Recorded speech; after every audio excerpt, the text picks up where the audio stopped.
Today, I'm going to show you what it's like to drive a 2006 Ford GT. You'll notice this car, I'm going to do a walk around because it's so gorgeous, is painted in the Heritage livery. Now, only 343 Ford GTs were made in this color scheme.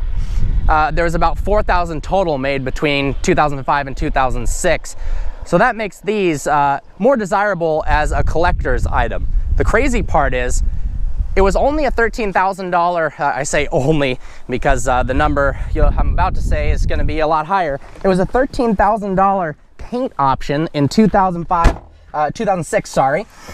But now these cars are commanding absolutely massive premiums over the normal colored ones. These Heritage cars are now going for upwards of a couple $100,000 more than the normal painted ones.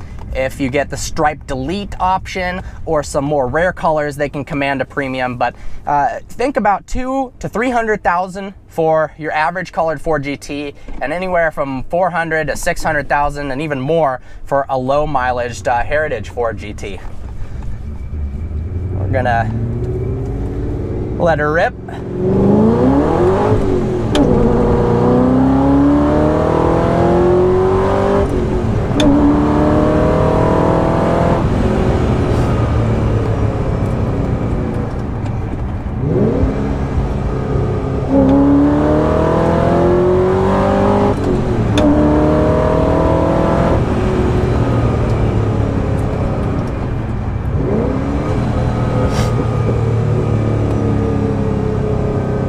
So the 05-06 Ford GT was built to commemorate 100 years of Ford and the 40th anniversary of the original GT40. Now, some background on that.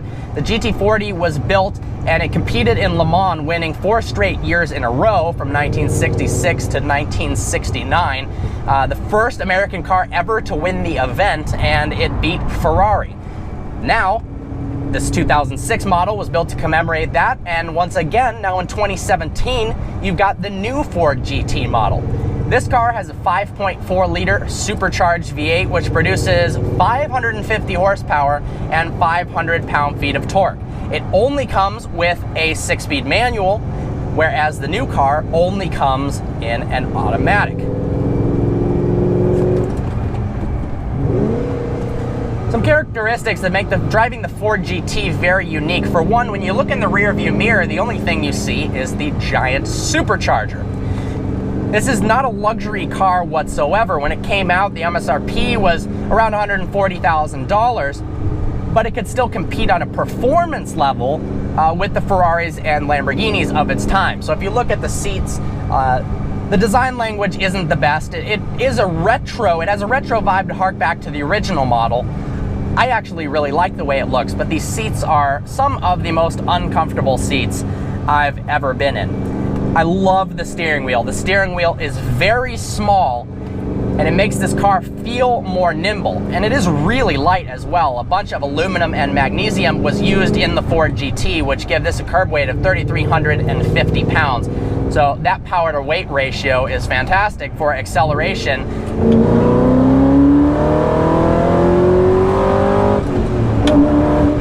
0 to 60 on the Ford GT, 3.4 seconds, even with a rear-wheel drive layout. Now, surprisingly, because you've got the engine, it's a mid-engine car, you've got extra weight over those rear wheels. So despite being rear-wheel drive, you actually get a decent amount of traction and can floor it most of the way in first gear, and then second on, you absolutely hook. The car feels very, very nimble. Just the smallest steering wheel inputs bolt the car back and forth. This is absolutely a driver's car, and one of the most, if not the most fun cars to drive that I've ever had the pleasure of piloting. Got great visibility over the front. Side visibility is okay, but out the rear, it's not very great. Backing this car up is definitely a bit scary, high CHP, especially because of the values nowadays. There's no backup camera, anything like that. Now, I made a video a while back, 6 reasons why I hate the Ford GT. Those are just 6 things that are pretty annoying about this car. But overall, this is still in the top 3 best cars I've ever driven.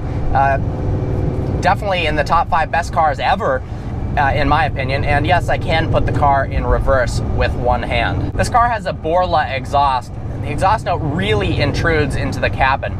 It's actually decently isolated from the road, wind noise wise, but exhaust penetrates into the cabin really, really well. It's an awesome combination. And with that engine mounted right behind you, it's a very visceral experience driving the Ford GT. Unlike really any other car. For the rest of this, I'll stop talking. Like always, please browse our channel and subscribe. I look forward to seeing your next video. Let's let the Ford GT speak for itself.